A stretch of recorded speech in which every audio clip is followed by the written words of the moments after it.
everybody. Welcome back to Not Just Any Other Story. Thank you so much for joining us today. We are doing our second series, which are my short stories. So I hope you enjoy today's selection called Oil on Canvas. I particularly wanted to have this story read by the group that I have here today because we all are associated by and through education. So we've all sort of had a stake in education in our various roles. So I would like to introduce you to my cottage group, Doris, Pat, Lillian, Julia, and Catherine. Thank you so very much for agreeing to read with us today and have a conversation about oil on canvas. Thank you so much. And Pat, anytime you're ready. Oh, okay. Less important than a piece of furniture he seemed. You'd notice if a sofa were gone or a bed or a table. But Corey, what's his name, was like a ghost, unseen and unheard, never angry or sad or happy enough to make his presence known. He was disengaged, to say the least, from school, from people, from life. He moved through the corridors of Lakeside High School like it was some sort of holding cell, head down, shoulders hunched, never making eye contact with anyone, like he didn't need to because he was just there temporarily, waiting to move on to something better, something real.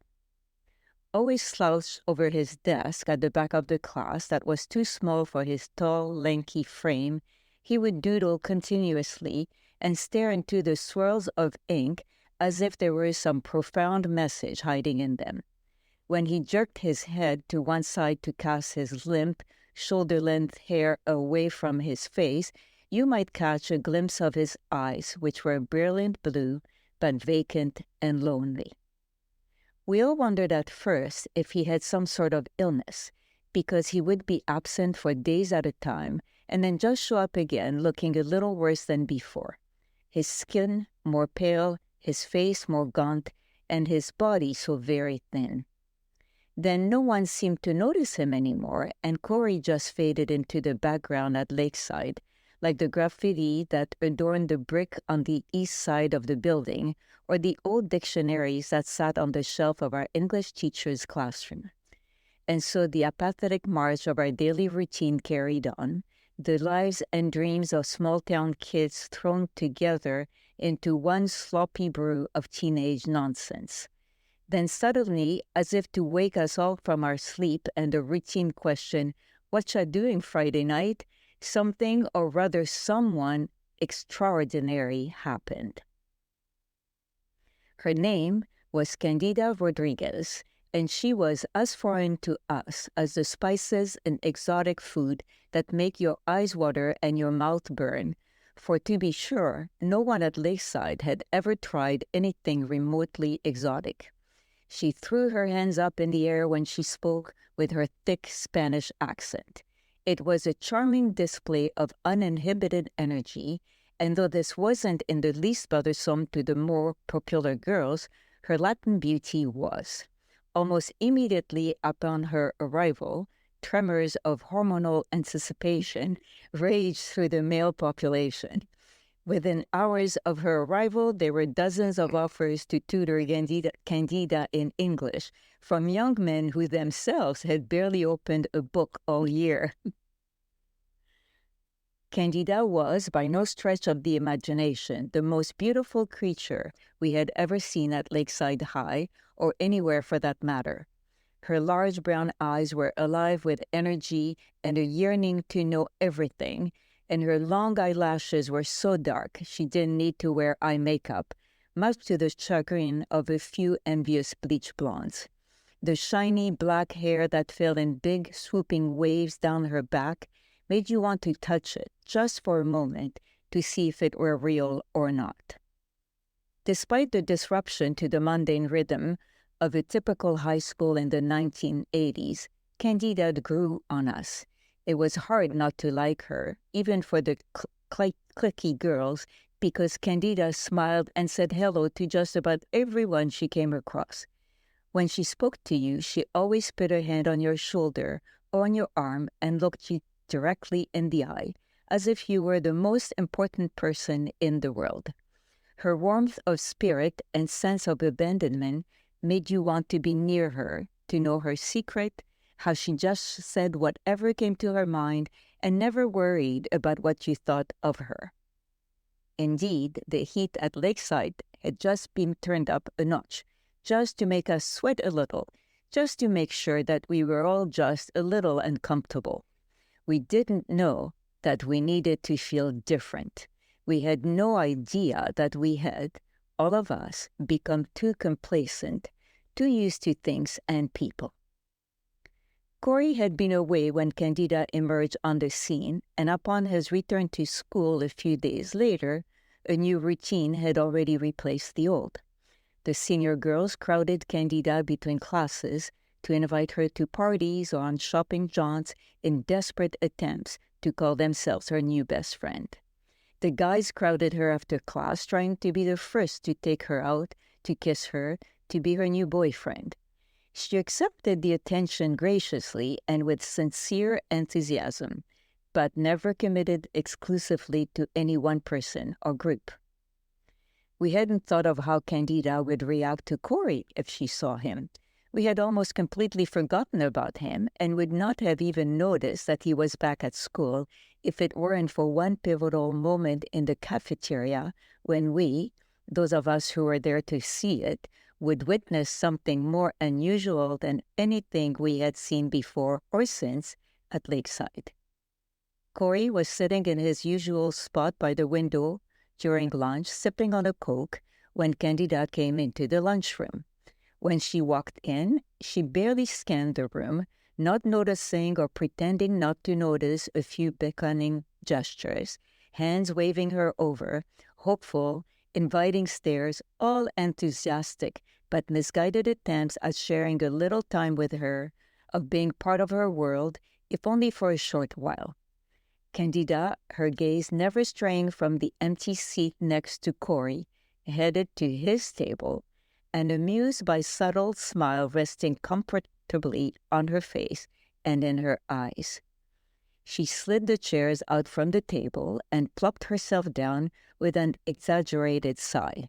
Corey didn't look up, just stared at his can of pop. Candida started to take the contents of her lunch bag out, laying them neatly in front of her on the table, as if nothing were at all out of the ordinary. By this time, everyone was staring.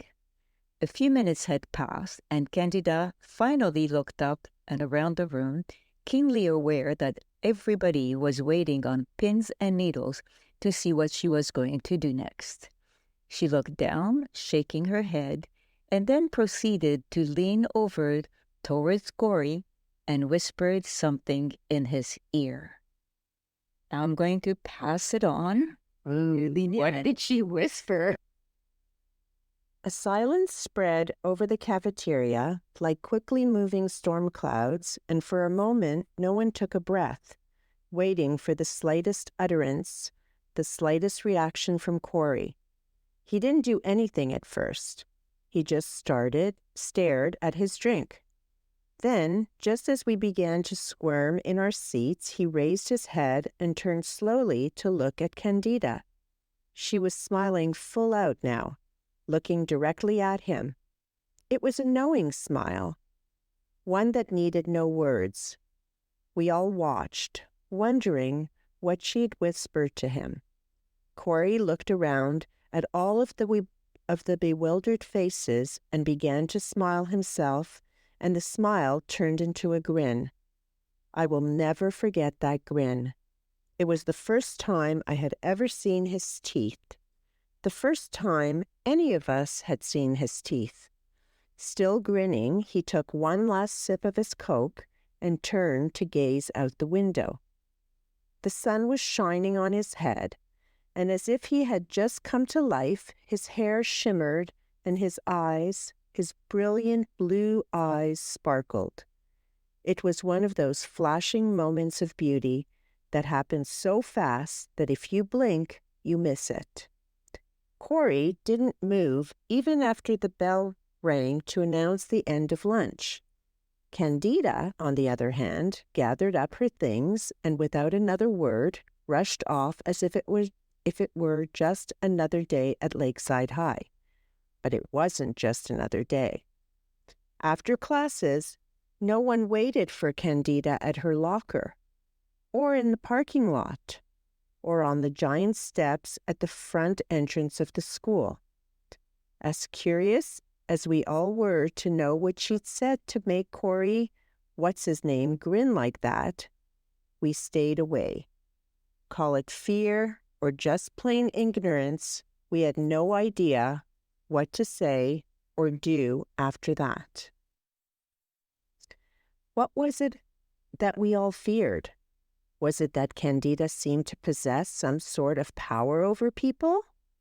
How was she able to draw Corey in like that? Not that anyone had even tried before. I wasn't sure if we were jealous of her or just ashamed. It didn't take long for the rumors to start and spread like wildfire. There was talk about how Candida and Corey were secret lovers, and that she had contracted the same disease that he supposedly had. Then we were all calling her a witch, saying that she was converting Corey so he could practice witchcraft like her. The vampire theory even came into play, which seemed to explain why Candida was so beautiful and Corey so ghastly pale, no doubt originating from future, unassuming twilight worshippers. Candida seemed oblivious to it all at first, despite the averted stares when she said hello to students in the hall, or the sudden lack of friends in her inner or outer circle. Soon she began to spend more and more time with Corey, and one would see them out on one of the picnic tables at lunch or talking by the big willow after school. They would sit there for hours sometimes, and we wondered what it was they could be saying to each other, though it was Candida who did most of the talking. Her hands and arms moving in tandem with her mouth, Corey would stare intently, his blue eyes fixed on her, and one corner of his mouth curled slightly upward in a relaxed smile. Every once in a while he would look down at his notebook and doodle for a few minutes, and then look up at her again, his head tilted, his expression pensive, as if he were trying to figure something out. No one dared to bother them because, though deep down we didn't believe she was a witch, nor he a vampire, we seemed to revel in the thought of it, like we needed to fear them because it somehow made us feel part of something mysterious and exciting. By the time the first breeze of spring blew into town, preparations for graduation were underway, and the Corey and Candida thing became nothing more than a fleeting distraction. That is, until Corey just stopped coming to school altogether. Absent one day, then two, then for the remainder of the school year. We noticed that he wasn't there this time. It just didn't seem right to see Candida under the big willow by herself or walking the halls without her protege. She seemed transformed somehow. Her eyes, which were so lively before, looked sunken and distant, and when she ceased to talk to anyone, we knew that Corey was not coming back, and he never did. There were more rumors, of course. First that he'd moved away, and then that he was dead. And though we didn't really feel any sense of loss for Corey, Candida's sorrow had begun to permeate the mood of the students who before had been so interested in being her friend. It was like an invasion into our own psyches, so much so that we avoided her completely. No one offered her any comfort, as we were ever more convinced that Corey had finally succumbed to the illness we had all suspected him of having from day one. The cruel whispers about witchcraft and vampires came to a halt, and those of us who had been part of it all conveniently pretended that it was all water under the bridge. Eventually, some girls from the graduating class asked her if she wanted to attend the dance after the graduation ceremony, and Candida, with a forced smile, thanked them, but never showed up. It was a hard lesson to learn, and one which would continue to show its ugly face in my memory for years to come. The friendship and the loss they had both experienced in their own unique way was something that we could not begin to understand. We had, none of us, ever loved or felt so deeply, and we could never go back, only forward, with the realization that we missed out on a poignant moment in time, a moment that may have changed us forever. I often thought about the two of them in the years that follow, and each time I did, I would come to some grand conclusion about ignorance and fear and its power to unite so many in a misguided way and yet divide us in the name of righteousness. I will now pass over to Final part of the story. Julia, if you could please finish it up for us. It wasn't until 13 years later that I had come across her name in the paper, and I had to read it over twice before I could convince myself that it was her. The obituary read, Candida Rodriguez Walters, loving wife of John and mother of Margareta and John Jr., is honored for her devotion to her family and friends and those in need. The funeral was that same day, and before I'd even finished reading through the whole piece, I knew I would be attending.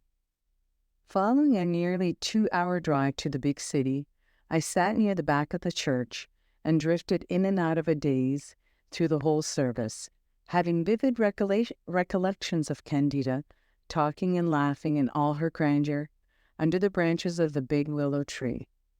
There was a stunning portrait, an oil painting of her, placed in front of her coffin and surrounded by white lilies.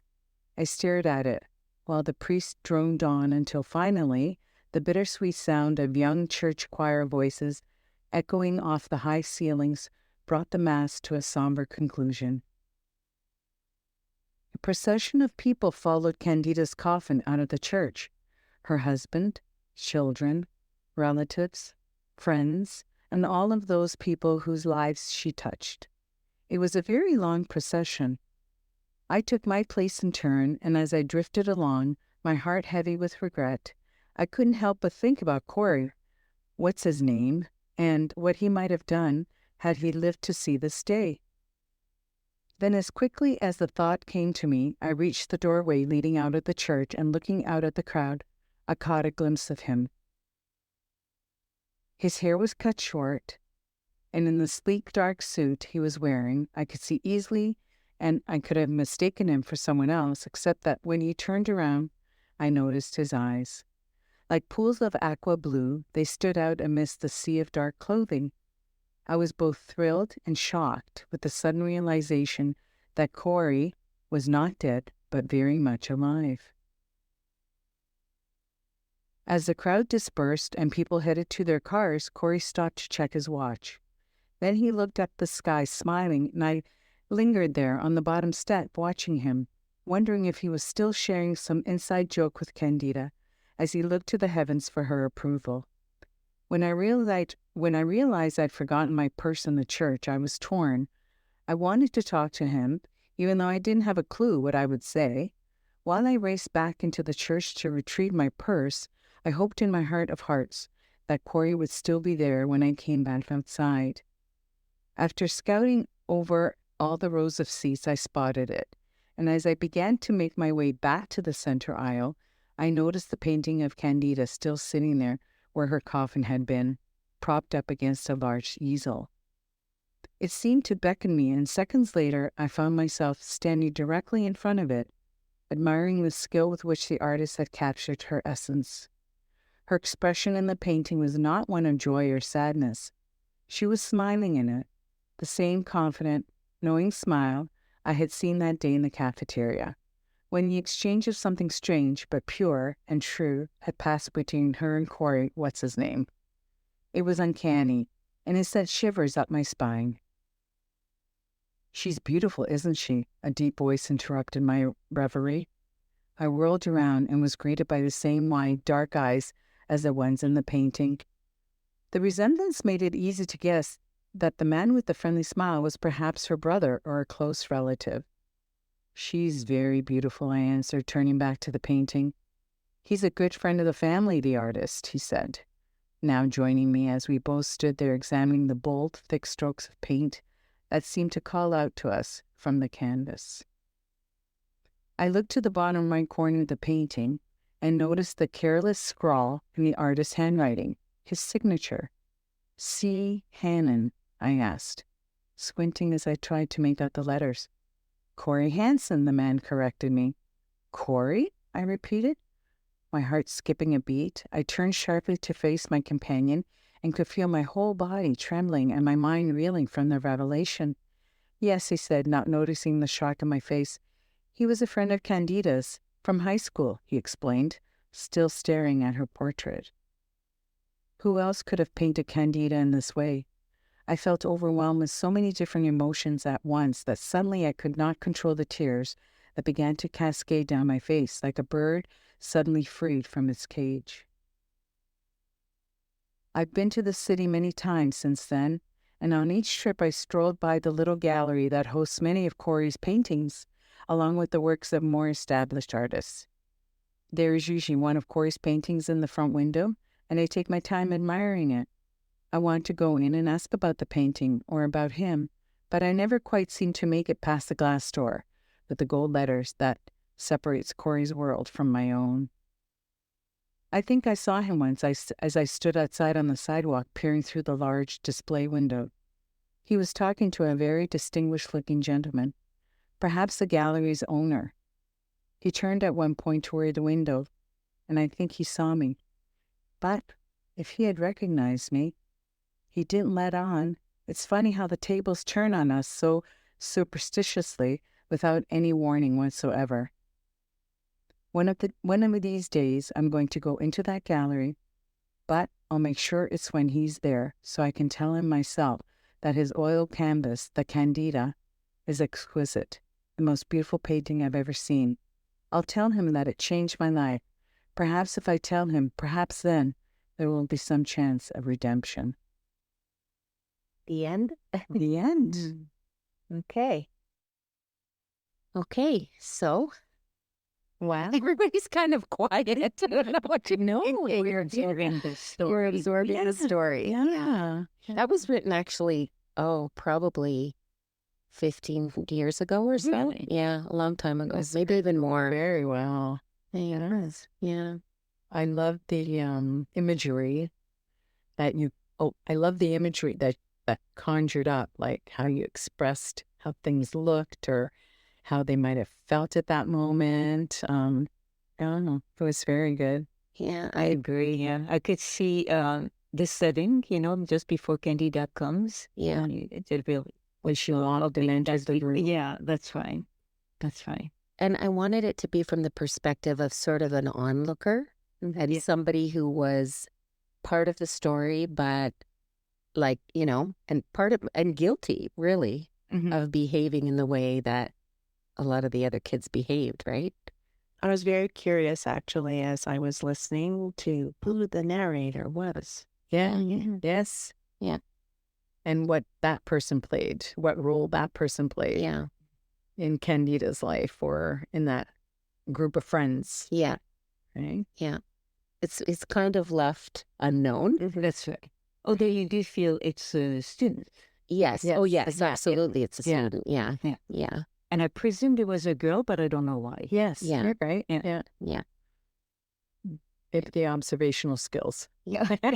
That's right. Corey was depicted as such a mysterious character and a loner who didn't harm anyone, but had no friends. And this beautiful girl who's new to the school attempts at reaching him. And it sounds like they shared such a special connection that allowed him to further explore a talent that maybe he didn't know he had, that he moved beyond doodling to something more skilled. Yeah. And perhaps her beauty, not just physically, but her personality that reached out to him, allowed him to express that in his art. Mm-hmm. Maybe she whispered that in his ear. Yeah. You can paint me. Or want to paint me, or want to draw me. Talented. You're very talented. Well, do you know what I actually pictured her saying? Yes. I very deliberately had her look around at everybody as they were all staring and kind of waiting on pins and needles. I envisioned her saying something like to him, like, look at them all. Like, you know, sharing this inside joke with him, like, look at them all staring at us, special. wondering what we're going to do next. That's it. And he probably found that very amusing, right? That she kind of, he probably felt that way too about everybody, that they're just, you know, like, you know, they're all just involved in their own little dramas or whatever, right? So I kind of pictured her saying something like that. But you know what's really interesting? Corey, as quiet as he was, he was noticed. And finally, But he was noticed as this quiet, unassuming person.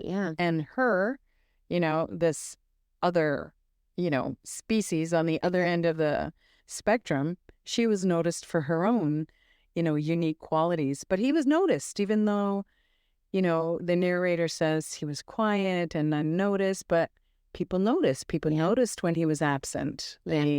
So he was unique in his own way too. Oh, yeah. You know, did you think, like, as people who are educators in some way, shape, or form, that this was a realistic depiction of what life was like in high school, or how kids are in high school? Like, or were there things that you wondered about that you weren't sure that it really was true to form? I felt that it was interesting. You said you were this 13 years ago. Yeah. At first I was surprised at how the kids immediately stopped talking to Candida. But yet what follows is kind of what we hear now, where people, not just kids, jump to conclusion, make up stories about what they think is happening and spread the stories. Yeah. And Social media. yes, which is not part of it, part of this.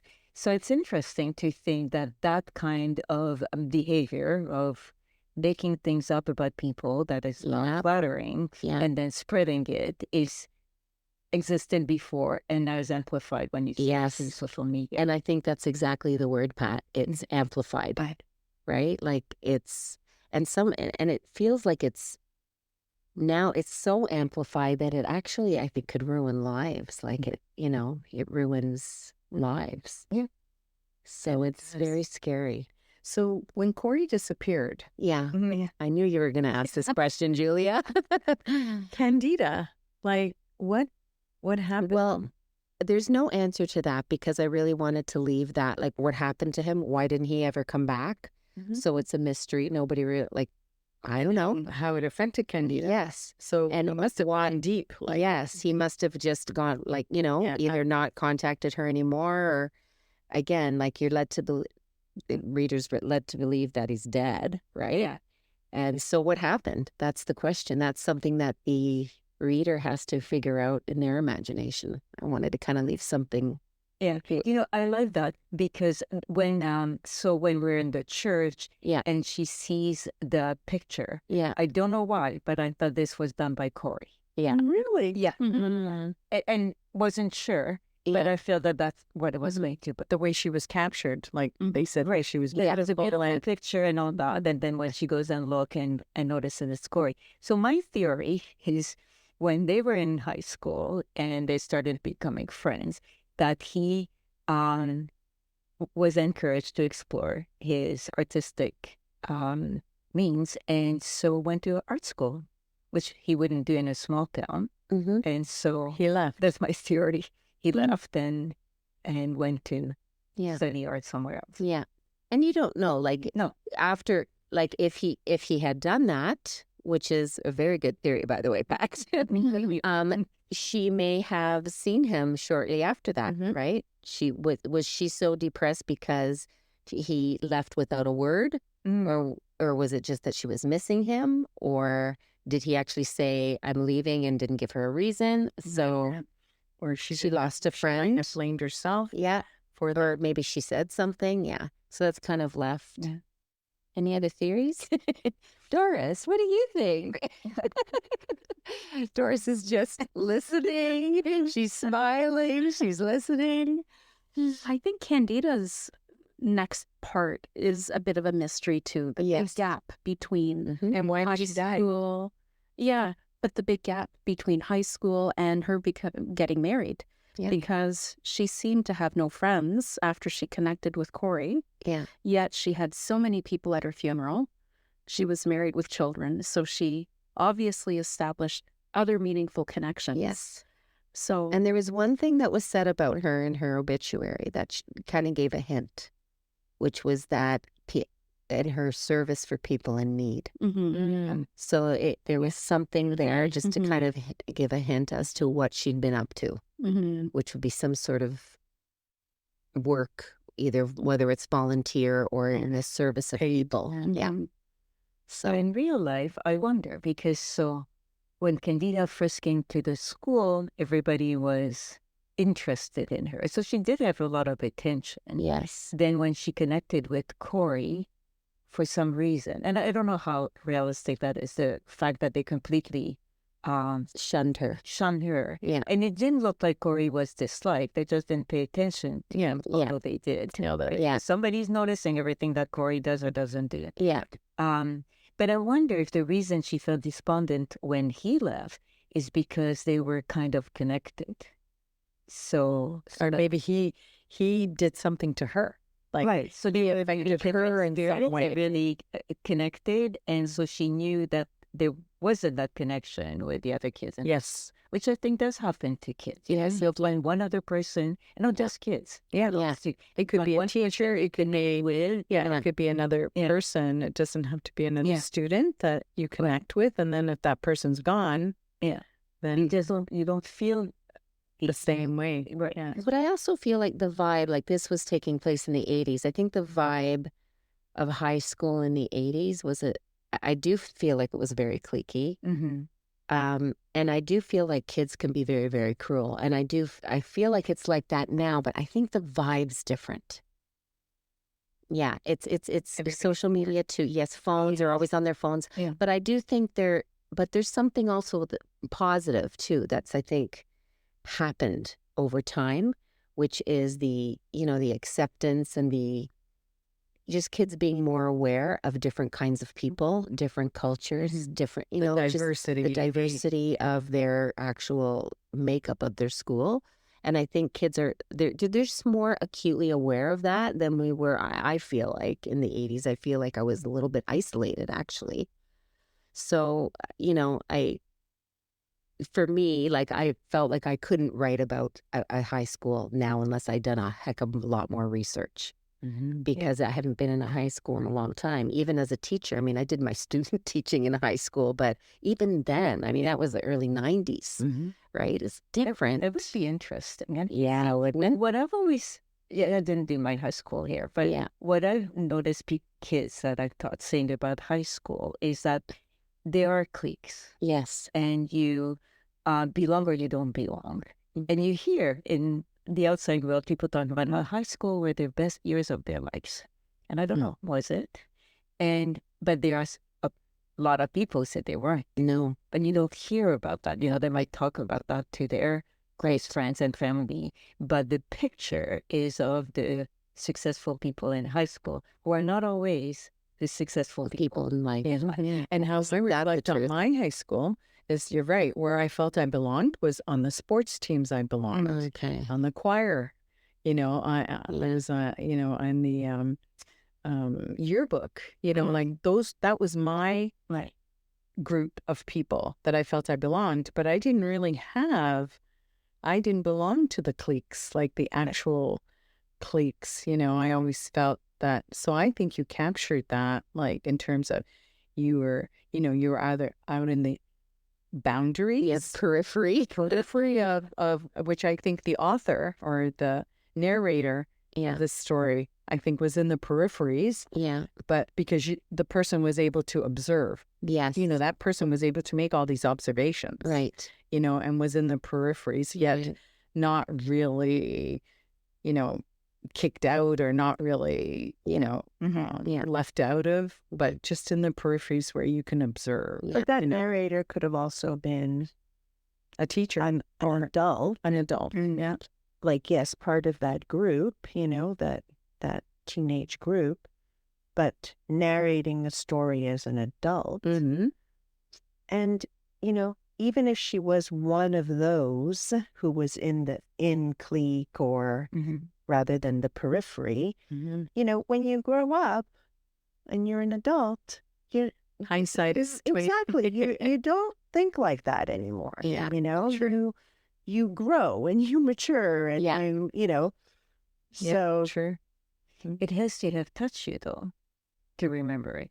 yes, Right? yes. Yeah. It's not that but I'm just saying, like, I don't know that she necessarily was somebody who was not part of that group. Right. Yeah. Like, she could have been one of those girls Yes. who had shunned Yeah. Candida,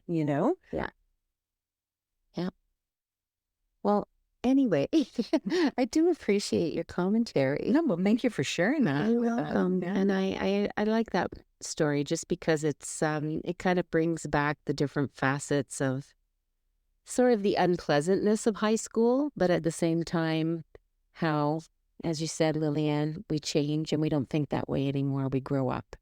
At least some people grow up from high school. I can say that some people don't grow up from high school. Yeah. You see, there's regrets. Like, There's regrets. you shouldn't have regrets. And she feels this narrator feels a need to be redeemed, Right. and is trying to find a way to be redeemed. Right. Where Right. Corey redeemed himself. I mean, He sure did, yeah. Yeah. he was an artist and Yeah. did a painting, but it also sounds he was a very good friend of the family. Yes. Yeah.